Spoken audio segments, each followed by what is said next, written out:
Welcome to our channel. Today we how to configure privacy.com cards for safer online payments step by step clearly.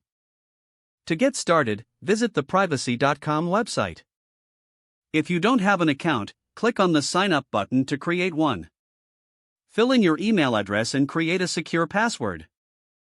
You will receive a confirmation email. Check your inbox and follow the link provided to verify your account. After verifying your email, log into your privacy.com account. On your dashboard, click on the Create a New Card button. Choose the type of card you want to create. You can select from options such as single-use or merchant lock. For a single-use card, it expires after one transaction to maximize security. If you want to limit spending at a specific merchant, choose merchant lock. Set a spending limit if desired. Next, fill in the details requested, like card name and the merchant's name if applicable. Once you've filled out the required fields, click Create Card. A new virtual card number will be generated for you. Take note of this card number as you'll use it for online purchases. You can also access the card details anytime through your dashboard. When you're ready to make a purchase, enter this virtual card. Your actual bank information remains secure and private.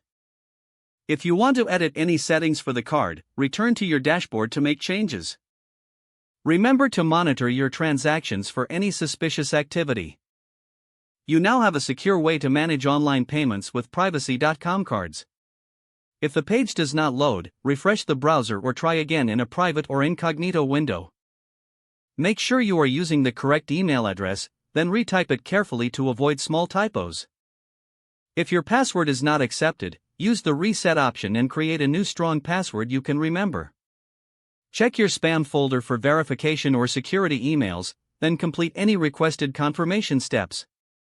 Enable two-factor authentication if available to improve account security and reduce unauthorized access risk. After signing in, review your profile details so your contact information and settings are accurate and current. If you see an error message, note it down and try again after restarting your device and internet connection. Log out when you finish, especially on shared devices, to keep your account and payment information secure. If the page does not load, refresh the browser or try again in a private or incognito window. Don't forget to like this video and subscribe to our channel for more step-by-step tech guides.